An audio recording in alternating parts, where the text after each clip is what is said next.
Assalamualaikum warahmatullahi wabarakatuh.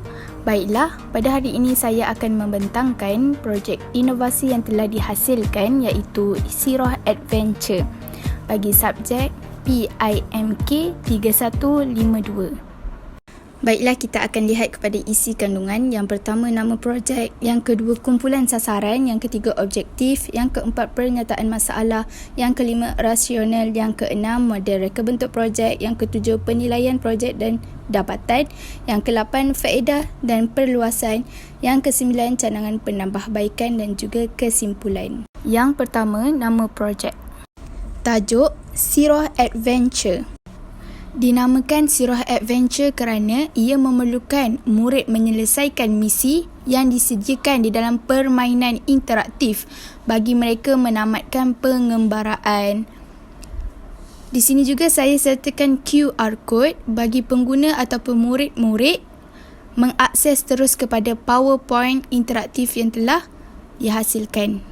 Baiklah, ini adalah gambaran PowerPoint interaktif yang telah dibangunkan dan juga misi-misi yang perlu diselesaikan oleh murid. Seterusnya, kumpulan sasaran. Pada projek ini, sasaran saya merupakan murid-murid tahun 1. Seterusnya, objektif projek. Yang pertama, menarik minat murid untuk mengulang kaji mata pelajaran pendidikan Islam dalam bidang sirah. Yang kedua, menjadikan proses pengajaran dan pembelajaran lebih seronok. Yang ketiga, meningkatkan tahap penguasaan dalam bidang sirah tentang peristiwa kelahiran kekasih Allah. Seterusnya, kita akan masuk kepada pernyataan masalah yang pertama. Inovasi yang dilakukan ini berfokus pada masalah murid-murid yang sukar mengingati fakta-fakta berkaitan peristiwa kelahiran kekasih Allah seperti tahun, tarikh kelahiran, nama ibu dan ayah Nabi Muhammad SAW dan sebagainya. Yang kedua, saya juga mendapati bahawa murid-murid kurang bermotivasi dan juga ceria semasa mengikuti PDP. Hal ini menyebabkan murid kurang melibatkan diri secara aktif dan tidak fokus terhadap isi pelajaran yang ingin disampaikan. Pernyataan masalah yang ketiga pula, murid tidak meminati bidang sirah kerana bagi mereka ia membosankan serta menjadikan proses PDP menjadi pasif. Seterusnya, kita akan lihat pula kepada rasional. Yang pertama, rasional projek inovasi ini dijalankan adalah untuk membangunkan sebuah produk multimedia interaktif yang dapat digunakan dalam pengajaran dan pembelajaran mata pelajaran pendidikan Islam dalam bidang sirah. Yang kedua, rasional inovasi ini juga bertujuan untuk menambah baik sesuatu proses pengajaran dan pembelajaran serta meningkatkan motivasi murid dalam mempelajari bidang sirah. Hal ini kerana murid-murid akan memperolehi ilmu pengetahuan dalam bentuk meneroka sambil belajar dengan pengaturcaraan Microsoft PowerPoint. Yang terakhir, ia juga merupakan salah satu usaha untuk mempelbagaikan teknik pengajaran dan pembelajaran yang boleh digunakan oleh guru pendidikan Islam serta bermatlamat untuk menarik minat murid dalam mempelajari bidang ini. Baiklah, yang seterusnya kita akan lihat kepada model reka bentuk projek. Dalam pembinaan inovasi ini, saya menggunakan model AD sebagai panduan sepanjang menyiapkan projek. Istilah AD ini adalah singkatan kepada analisis, reka bentuk, perkembangan, pelaksanaan dan juga penilaian. Yang pertama, analisis. Saya perlu menganalisis perkara-perkara yang berkaitan dengan pembelajaran yang dikehendaki seperti latar belakang murid, pengetahuan sedia ada serta keperluan pengajaran di dalam buku teks pendidikan Islam tahun 1 bagi mengenal pasti apa yang perlu dipelajari oleh murid. Yang kedua, reka bentuk. Saya menitik beratkan analisis subjek, pemilihan media pengajaran dan juga memilih kaedah pengajaran dengan merujuk kepada DSKP supaya bahan pembelajaran yang dihasilkan adalah selaras dan memenuhi kriteria kurikulum pendidikan Islam. Yang ketiga, perkembangan. Saya telah membangunkan media pengajaran dan pembelajaran dalam bentuk PowerPoint interaktif dengan memasukkan pelbagai animasi seperti teks, video, grafik dan sebagainya. Yang keempat, pelaksanaan. Bahan pengajaran yang telah disediakan seperti kuis dan juga nota akan digunakan dalam keadaan yang sebenar dan diberikan kepada murid-murid untuk mereka guna. Yang terakhir adalah penilaian. Saya membuat penilaian tentang keberkesanan projek. Tujuan ini adalah untuk memperbaiki media dan bahan yang dihasilkan agar murid dapat mempelajari topik peristiwa kelahiran kekasih Allah dengan berkesan. Baiklah, projek ini telah dilaksanakan secara berperingkat berdasarkan cartagan yang dibina. Boleh rujuk di sini. Baiklah, kita akan lihat kepada penilaian projek dan dapatan ujian. Baiklah, saya telah menjalankan tinjauan kepada murid-murid tahun 1 berkaitan topik peristiwa kelahiran kekasih Allah. Seramai 28 orang menjawab kuis berkenaan melalui Google Form. Berdasarkan data yang diperolehi, kebanyakan murid mempunyai tahap penguasaan yang sederhana dalam topik ini. Hal ini kerana mereka masih keliru dan juga kurang mengingati fakta-fakta berkenaan topik yang dipelajari. Terdapat 7 orang murid mendapat skor 40%, 4 orang murid mendapat skor 50%, 10 orang murid mendapat skor 60%, 6 orang murid mendapat skor 70% dan seorang murid memperoleh 80%. Oleh itu, purata murid yang dapat menjawab kuis ini ialah sebanyak 56% sahaja.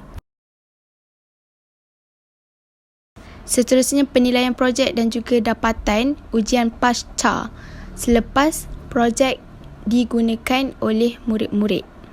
Murid-murid dapat menunjukkan peningkatan yang positif terhadap tinjauan kali kedua yang dijalankan. Disebabkan keberkesanan projek inovasi Sirah Adventure, mereka dapat meningkatkan kefahaman berkaitan topik yang dipelajari, di mana murid-murid dapat memperolehi markah antara 80% sehingga 100%.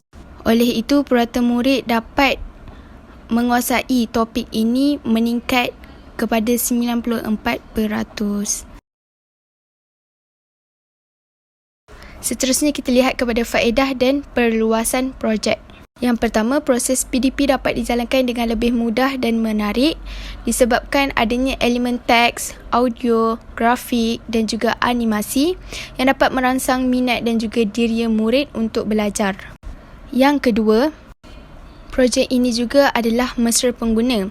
Ia merupakan satu perisian yang boleh diakses oleh murid pada bila-bila masa dan tempat dan dapat digunakan dengan berkesan serta mewujudkan komunikasi dua hala antara pengguna dan juga perisian.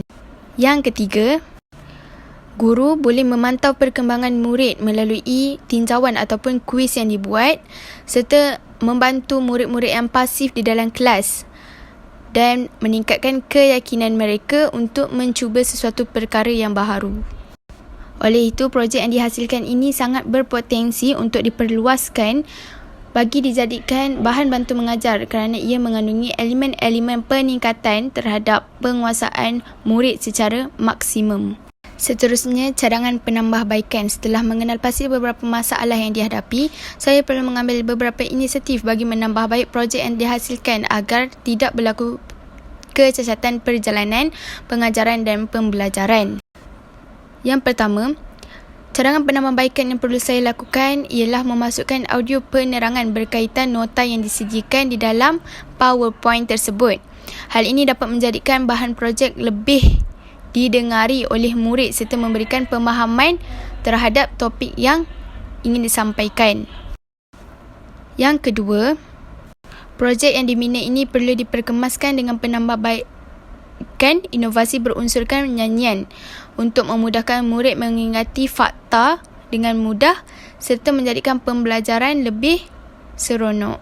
Kesimpulannya, penghasilan multimedia yang dihasilkan melalui PowerPoint interaktif ini bermatlamat untuk meningkatkan kualiti pengajaran dan pembelajaran dalam bidang sirah serta menarik minat murid mempelajari mata pelajaran tersebut.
Aminah merupakan ibu kepada Nabi Muhammad sallallahu alaihi wasallam. Abdullah merupakan bapa kepada Nabi Muhammad sallallahu alaihi wasallam. Abdul Muttalib ialah datuk kepada Nabi Muhammad sallallahu alaihi wasallam.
Baiklah, itu sahaja dapatan daripada projek yang dibangunkan oleh saya melalui Sirah Adventure.